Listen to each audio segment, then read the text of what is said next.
नमस्कार साथियों।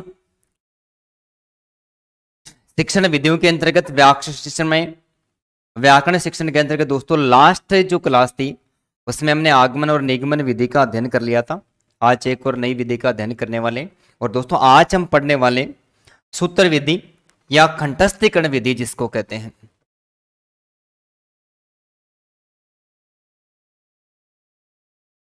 सूत्र विधि या कंठस्थीकरण विधि।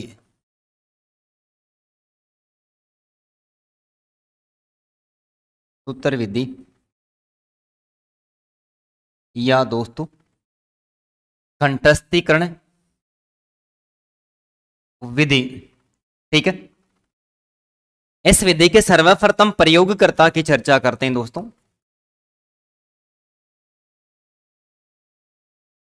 सर्वप्रथम प्रयोगकर्ता दोस्तों, सर्वप्रथम प्रयोगकर्ता महर्षि पाणिनि।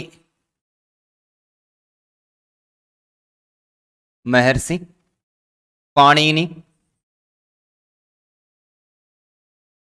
सर्वप्रथम प्रयोगकर्ता। और महर्षि पाणिनि जी की जो रचना है दोस्तों अष्टाध्यायी। अष्टाध्यायी और इस अष्टाध्यायी रचना के अंतर्गत लगभग 4000 लगभग है दोस्तों, लगभग 4000 सूत्र प्राप्त होते हैं। जिसके अंतर्गत कौन सी विधि का उल्लेख किया गया? इसके अंतर्गत दोस्तों सूत्र या कंठस्थीकरण विधि का ही प्रयोग किया गया है। और यह जो विधि है, यह विधि निगमन विधि का ही, यह विधि निगमन विधि का ही व्यापक रूप मानी जाती है। निगमन विधि का ही व्यापक रूप मानी जाती है। यह जो विधि, इसका जो सर्वप्रथम जो प्रयोग करता है दोस्तों, सर्वप्रथम प्रयोग करता महर्षि पाणिनि अष्टाध्यायी रचना के अंतर्गत जो सूत्र लिखे उस सूत्रों के अंतर्गत इस कंठस्थीकरण और सूत्र विधि का प्रयोग किया गया। और ये जो विधि है ये निगमन विधि का ही व्यापक रूप मानी जाती है। कौन सी विधि का? निगमन विधि का ही व्यापक रूप मानी जाती है। इस विधि के अंतर्गत संपूर्ण व्याकरण को, इस विधि के अंतर्गत, इस विधि के अंतर्गत संपूर्ण व्याकरण को, संपूर्ण व्याकरण को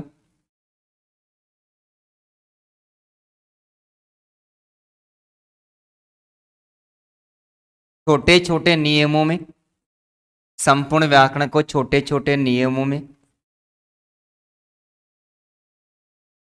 बांध दिया जाता है। संपूर्ण व्याकरण को छोटे छोटे नियमों में बांध दिया जाता है। इस विधि के अंतर्गत संपूर्ण व्याकरण को छोटे छोटे नियमों में बांध दिया जाता है। अतः इन छोटे छोटे नियमों को इस सूत्र, इन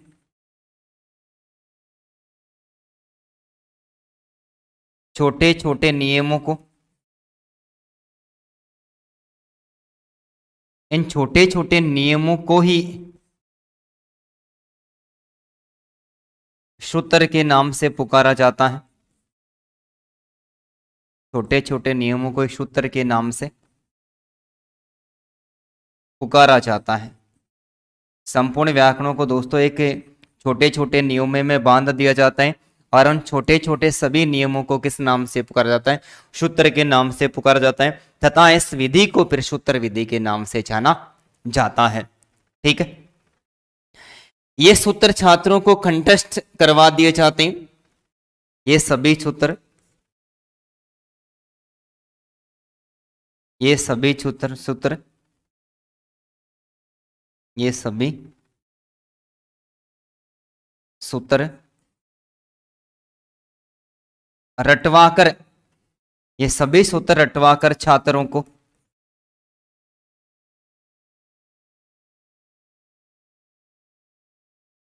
कंठस्थ करवा दिए जाते हैं।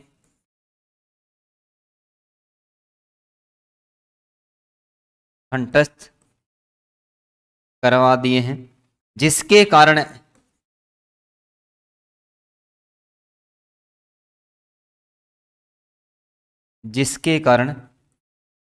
इस विधि को जिसके कारण इस विधि को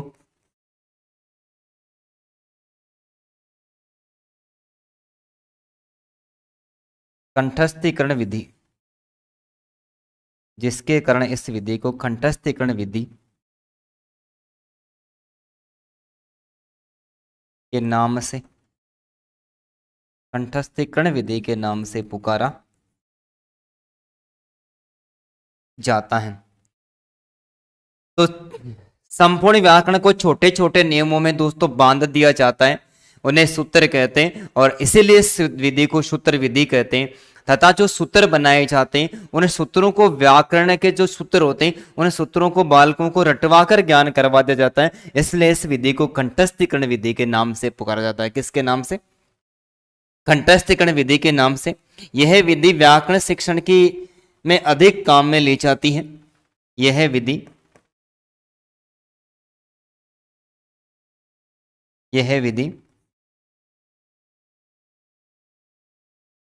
संस्कृत व्याकरण शिक्षण में, यह विधि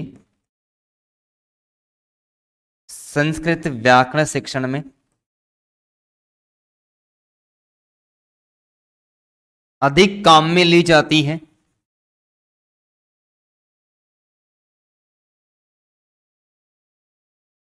अधिक काम में ली जाती है तथा ये संस्कृत की, ये संस्कृत भाषा की सबसे प्राचीनतम विधि मानी जाती है। संस्कृत भाषा की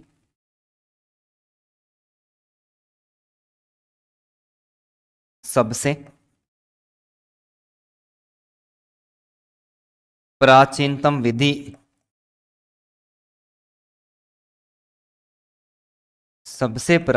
विधि मानी जाती है।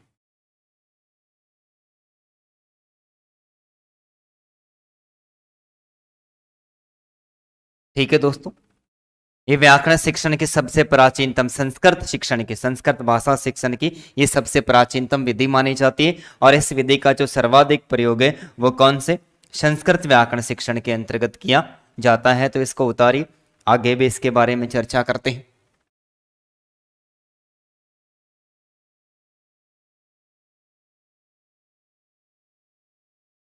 इस विधि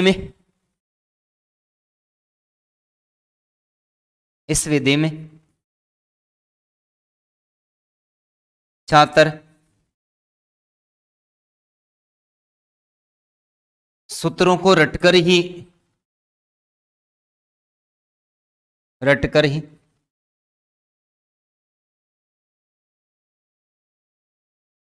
सैद्धांतिक ज्ञान की प्राप्ति करते हैं। सैद्धांतिक ज्ञान की प्राप्ति करते हैं। अतः यह विधि भाषा शिक्षण की,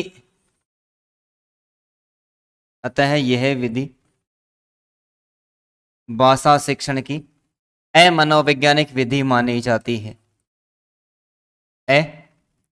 मनोवैज्ञानिक।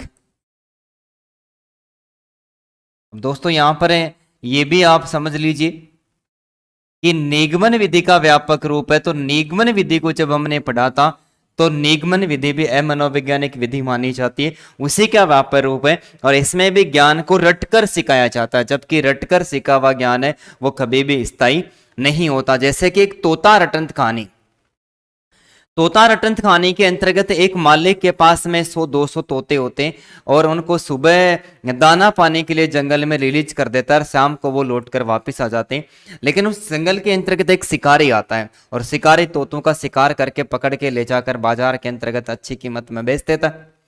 तब मालिक ने उन तोतों को एक बात रटवा दी कि शिकारी जंगल में आता है, जाल फैलाता है, दाने डालकर लालच देता है, हमें जाल में नहीं फंसना चाहिए। ये बात उन्होंने रटवा दी। अब एक बार शिकारी हकीकत में आता है, जाल फैलाकर, दाने डालकर, लालच देकर सारे तोतों को उस जाल में फंसा लेता है।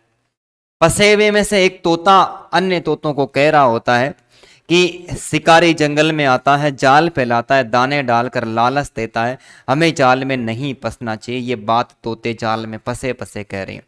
तो रटकर सीखा हुआ ज्ञान है वो ज्यादा देर तक स्थायी नहीं रहता, वो थोड़े समय के बाद में विस्मृत हो जाता है। इसलिए ये अमनोवैज्ञानिक विधि मानी जाती है, अमनोवैज्ञानिक विधि मानी जाती है। जबकि वैज्ञानिक शिक्षण इस बात पर बल देता है कि बालकों को अर्थपूर्ण तरीके के सिखाए जिसमें उनकी समझ है वो विकसित होती है। इस विधि को घटे घटे समुद्र पूर्णम के नाम से भी जाना जाता है। इस विधि को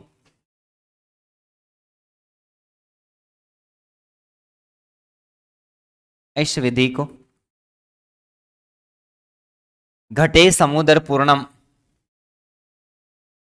घटे समुद्र, इस विधि को दोस्तों घटे समुद्र पूर्णम के नाम से भी जाना जाता है।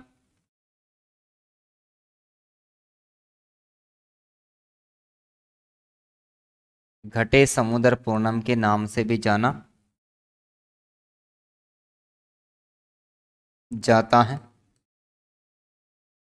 अर्थात घड़े में सागर भरना, अर्थात घड़े में सागर भरना, क्योंकि इसमें छोटे छोटे सूत्रों में, क्योंकि क्योंकि इस विधि में क्योंकि इस विधि में छोटे छोटे इस विधि में छोटे छोटे सूत्रों में ही इस विधि में छोटे छोटे सूत्रों में ही गागर में छोटे छोटे सूत्रों में ही गागर में सागर, छोटे छोटे सूत्रों में गागर में सागर भरने का प्रयास किया जाता है, भरने का प्रयास किया जाता है, प्रयास किया जाता है। अर्थात इस विधि के द्वारा यदि कोई शिक्षक शिक्षण कार्य करवाता है, इस विधि के द्वारा यदि कोई शिक्षक शिक्षण कार्य करवाता है तो सूत्रों के माध्यम से बालकों को ज्यादा से ज्यादा ज्ञान देने का प्रयास करता है। अतः गागर में सागर भरने का प्रयास करता है, छोटे छोटे सूत्रों के अंतर्गत अत्यधिक ज्ञान बालकों को करवाना चाहता है। अतः इस विधि को गागर में सागर भरना अर्थात घटे समुद्र पूर्णम के नाम से इस विधि को जाना जाता है। निगमन विधि का व्यापक रूप होने के कारण निगमन विधि की विशेषताएं, शिक्षण सूत्र एवं शिक्षण दोष इस विधि के अंतर्गत लागू होते हैं। दोस्तों निगमन विधि का व्यापक रूप, निगमन विधि का व्यापक रूप होने के कारण, निगमन विधि का व्यापक रूप होने के कारण निगमन विधि की विशेषताएं, निगमन विधि की विशेषताएं, शिक्षण सूत्र एवं गुण व दोष गुण व दोष लागू होते हैं। ये विधि भी दोस्तों निगमन विधि की तरह, ये विधि भी निगमन विधि की तरह नियम से उदाहरण की ओर शिक्षण सूत्र पर आधारित मानी जाती है। और इस विधि में एक सूत्र में निम्नलिखित 6 लक्षण पाए जाते हैं। इस विधि में इस विधि में एक सूत्र में निम्नलिखित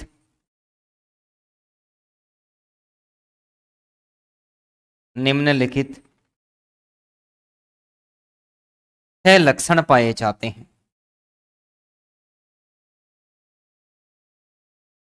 एक सूत्र में 6 लक्षण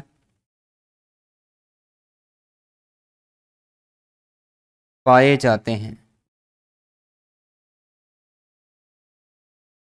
6 लक्षण पाए जाते हैं। इस विधि के अंतर्गत दोस्तों एक सूत्र के अंतर्गत कितने लक्षण पाए जाते हैं? एक सूत्र के अंतर्गत 6 लक्षण पाए जाते हैं, जिसमें सबसे पहला अल्पाक्षरम, छोटे छोटे अक्षरों का समूह है।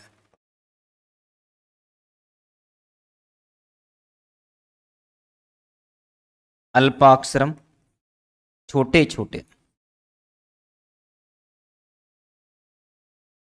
छोटे छोटे शब्दों का समूह है।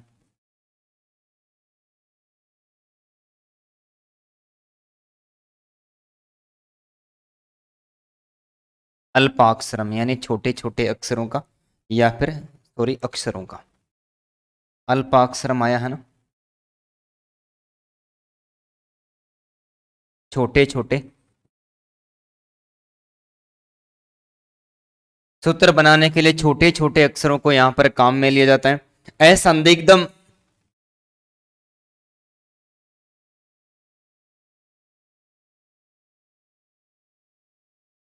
असंदिग्धम,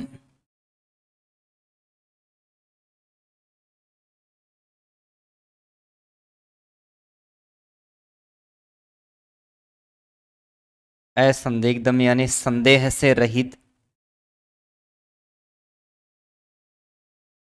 असंदिग्धम, संदेह से रहित। शारविदम, शारपूर्ण। शारविदम,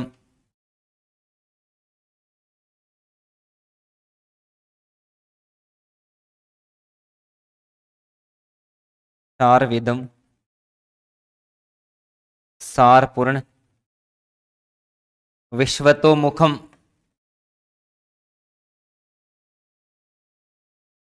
विश्वतो मुखम।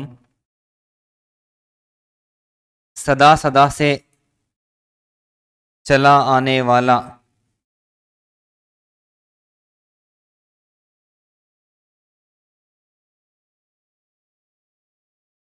सदा सदा से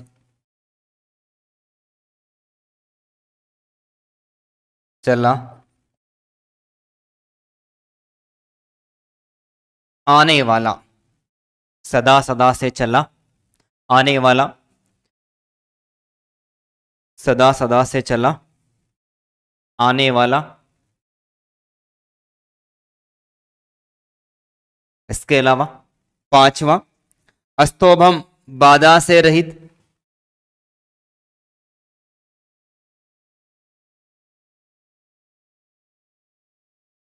अस्तोभम, बाधा से रहित।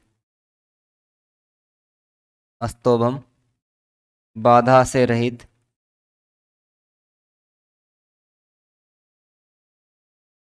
अस्तोभम का अर्थ क्या होता है दोस्तों? बाधा से रहित। और लास्ट जो सूत्र है वो है अनवद्यम, दोषों से रहित या निंदा से रहित। अनवद्यम,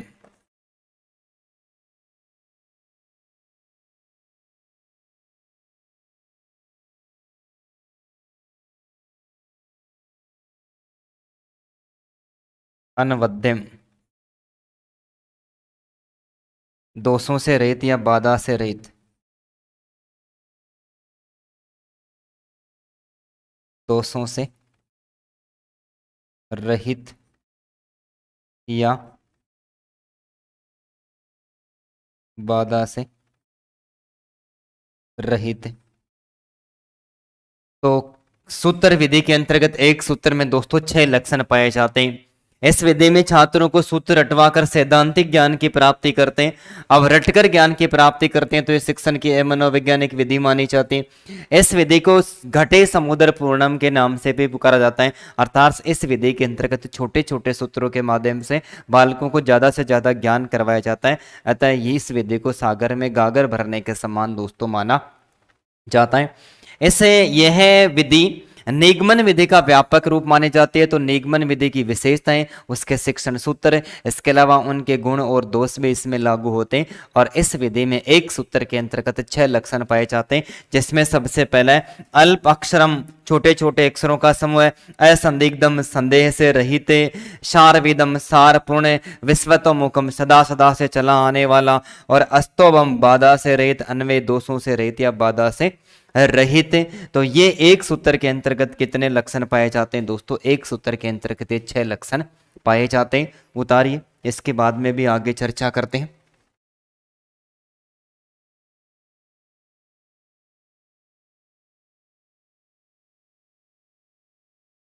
ठीक है, सूत्र के भेद, सूत्र के भेद। दोस्तों संस्कृत व्याकरण के अंतर्गत सूत्र 6 प्रकार के माने जाते हैं। संस्कृत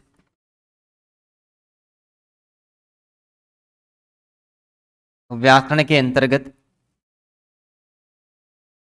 संस्कृत व्याकरण के अंतर्गत सूत्र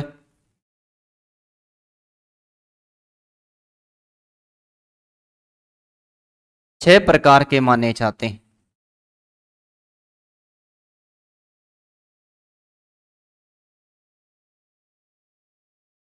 6 प्रकार के माने जाते हैं, जिसके अंतर्गत सबसे पहला हमें पढ़ने को मिलता है संज्ञा सूत्र। संज्ञा सूत्र, परिभाषा सूत्र,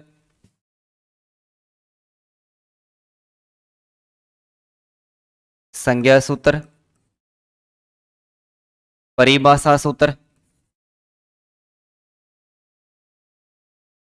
संज्ञा सूत्र, परिभाषा सूत्र, भाषा सूत्र,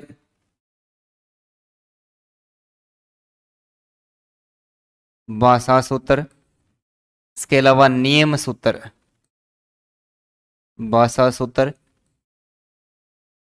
नियम सूत्र। संज्ञा सूत्र, परिभाषा सूत्र, भाषा सूत्र, नियम सूत्र। और नियम के अलावा दोस्तों यहां पर हमें अतिदेश सूत्र और अधिकार सूत्र, पांचवा अतिदेश सूत्र, और छठवां हमें दोस्तों पढ़ने को मिलता है अधिकार सूत्र।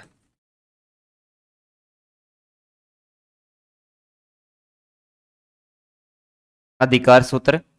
तो संस्कृत व्याकरण के अंतर्गत सूत्र मुख्य रूप से कितने प्रकार के माने जाते हैं? सूत्र मुख्य से दोस्तों मुख्य रूप से 6 प्रकार के माने जाते हैं। संज्ञा सूत्र, परिभाषा सूत्र, भाषा सूत्र, नियम सूत्र, अतिदेश सूत्र। और अतिदेश के साथ में दोस्तों कौन सा है? वो अधिकार सूत्र माने जाते हैं। कंठस्थीकरण या सूत्र विधि की उपयोगिता। सूत्र विधि की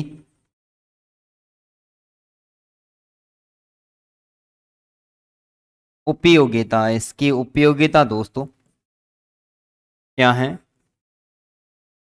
उपयोगिता के अंतर्गत दोस्तों सबसे पहली बात हमें पढ़ने को मिलती है कि सूत्र विधि व्याकरण शिक्षण की प्राचीनतम विधि मानी जाती है। सूत्र विधि, सूत्र विधि व्याकरण शिक्षण की, सूत्र विधि व्याकरण शिक्षण की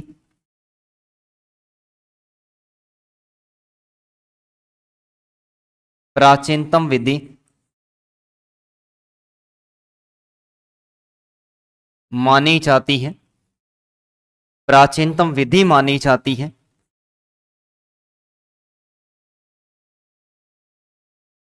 परंतु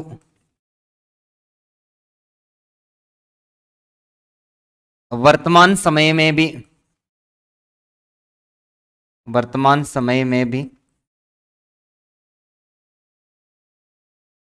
सफलतापूर्वक, वर्तमान समय में सफलतापूर्वक उपयोग में ली जा सकती है।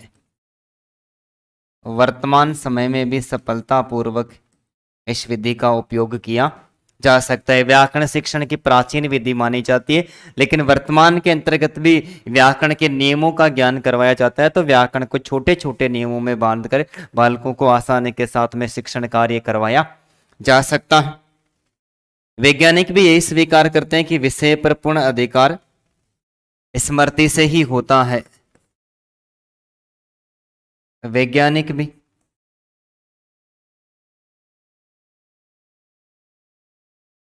ऐसी बात को स्वीकार करते हैं, स्वीकार करते हैं कि शिक्षण पर, शिक्षण पर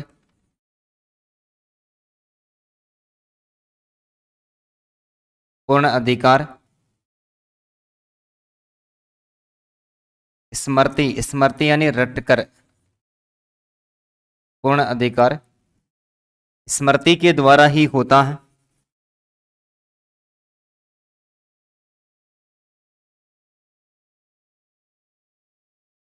पूर्ण अधिकार है वो दोस्तों किसके द्वारा होता है? स्मृति के द्वारा ही होता है। मनोवैज्ञानिक इस कथन को भी स्वीकार करते हैं कि किसी भी विषय को रटकर याद किया जाता है तो कोई हानि नहीं होती है। अर्थात मनोवैज्ञानिक, अर्थात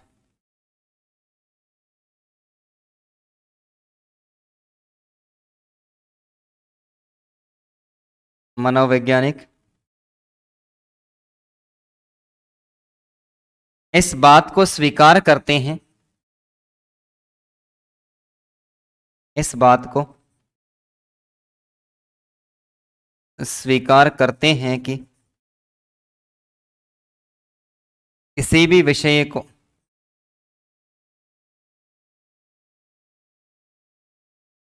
स्वीकार करते हैं कि किसी भी विषय को स्मरण यानी रटकर याद करने पर, किसी भी विषय को स्मरण, किसी भी विषय को स्मरण यानी रटकर, किसी भी विषय को स्मरण द्वारा याद किया जाता है, याद किया जाता है तो कोई हानि नहीं है, याद किया जाता है तो कोई हानि नहीं है।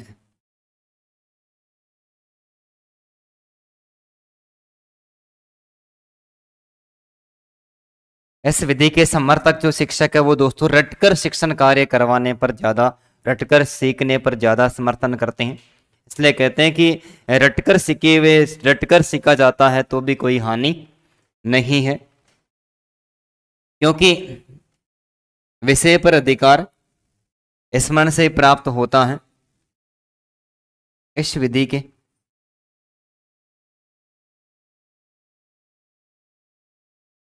के समर्थक मानते हैं कि, इस विधि के समर्थक मानते हैं कि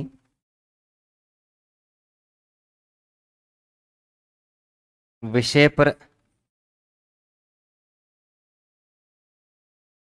अधिकार, विषय पर अधिकार स्मरण से ही,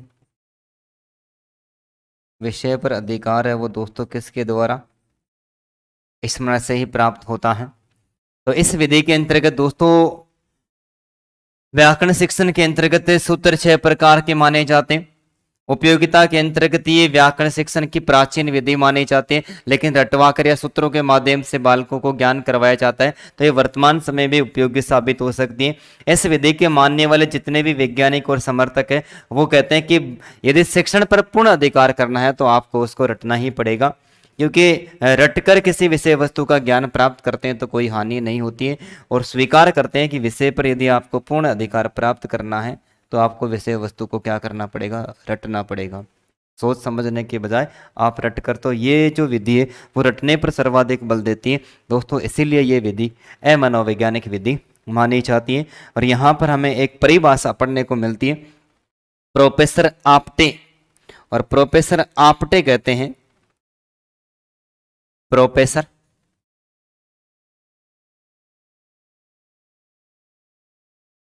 आप्टे महोदय, प्रोफेसर आप्टे महोदय, और ये स्वीकार करते हैं कि मैं बैंक में सुरक्षित राशि पर विश्वास नहीं करता।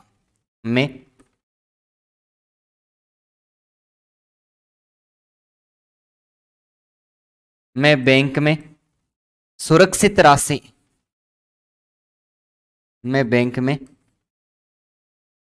सुरक्षित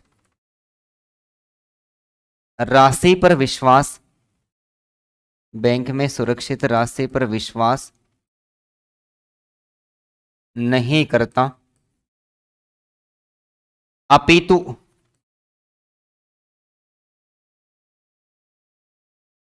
प्रत्यक्ष धन पर ही विश्वास करता हूं, प्रत्यक्ष धन पर ही विश्वास करता हूं। दोस्तों प्रोफेसर आप्टे स्वीकार करते हैं कि मैं बैंक में जो जमा राशि है उस पर विश्वास नहीं करता, क्योंकि बैंक में जमा राशि को यदि अब राशि की जरूरत पड़ती है और बैंक में जमा है तो उसको बैंक से लाना पड़ेगा, जबकि मैं प्रत्यक्ष धन जो पास में होता है वो तुरंत काम आ जाता है, इसलिए मैं प्रत्यक्ष धन पर ही विश्वास करता हूं, अर्थात किसी भी समय प्रयुक्त किया जा सकता है, अर्थात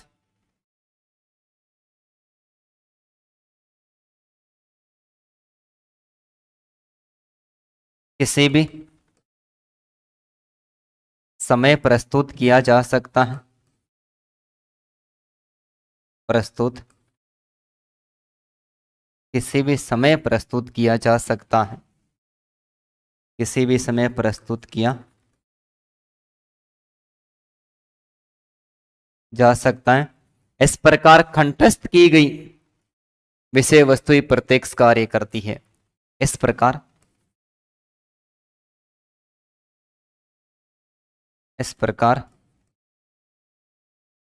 कंठस्थ की गई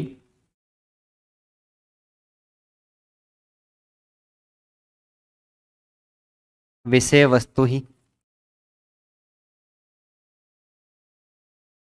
प्रत्यक्ष कार्य करती है।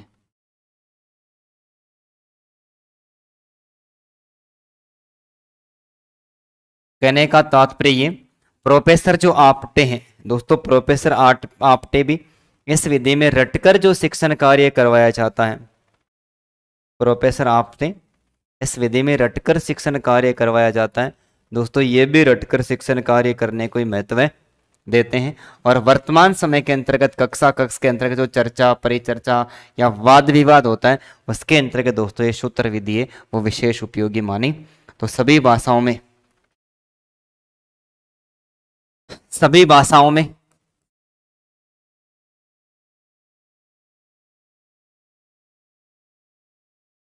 सभी भाषाओं में सभी भाषाओं में किसी भी विषय पर, सभी भाषाओं में किसी भी विषय पर, सभी भाषाओं में किसी भी विषय पर, सभी भाषाओं में किसी भी विषय पर चर्चा परिचर्चा और वाद विवाद होता है, वाद विवाद होता है तो वहां तो वहां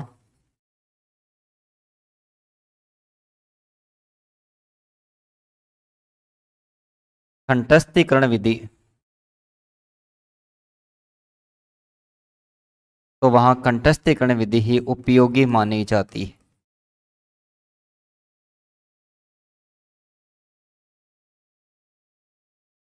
उपयोगी मानी जाती है।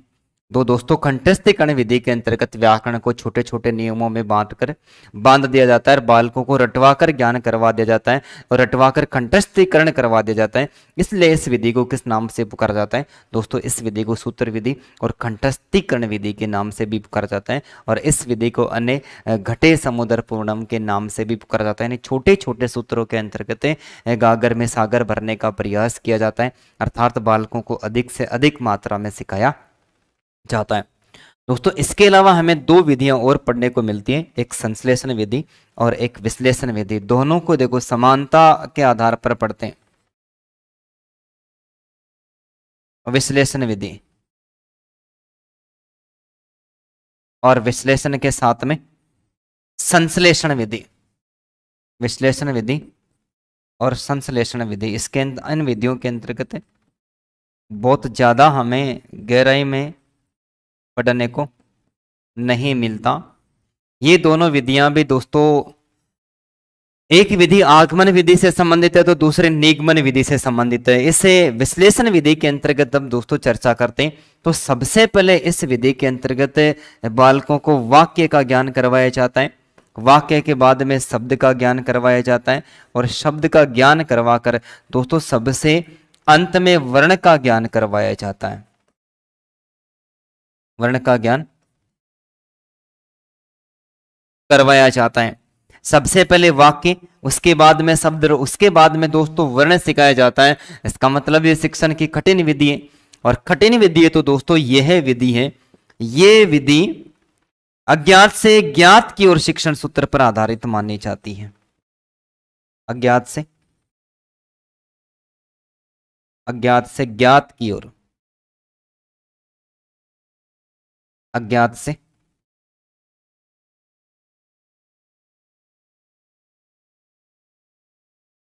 ज्ञात की ओर शिक्षण सूत्र पर आधारित मानी जाती है तथा यह जो विधि है दोस्तों, यह विधि शिक्षण के अंतर्गत यदि शिक्षण सूत्र की चर्चा करते हैं तो पूर्ण से अंश की ओर, पूर्ण से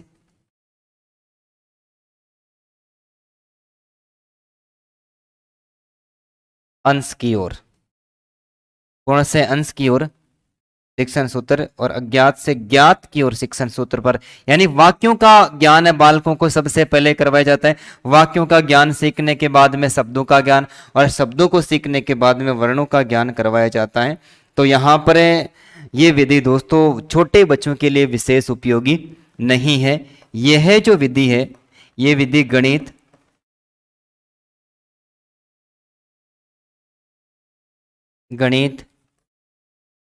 रेखा गणित,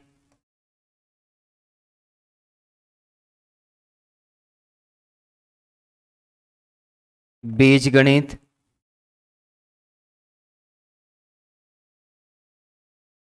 और अंक गणित के लिए विशेष उपयोगी है।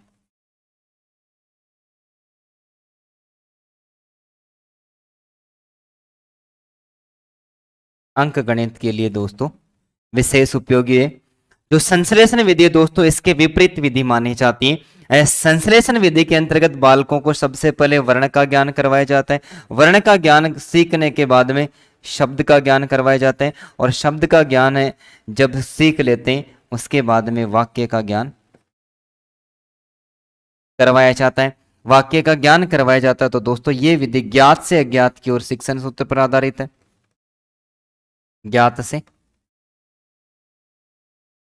अज्ञात की ओर, ज्ञात से अज्ञात की ओर शिक्षण सूत्र पर आधारित है। ज्ञात से अज्ञात की ओर शिक्षण सूत्र पर आधारित है तथा यह विधि पूर्ण से अंश की ओर चलती है। सॉरी, यह विधि अंश से पूर्ण की ओर चलती है। अंश से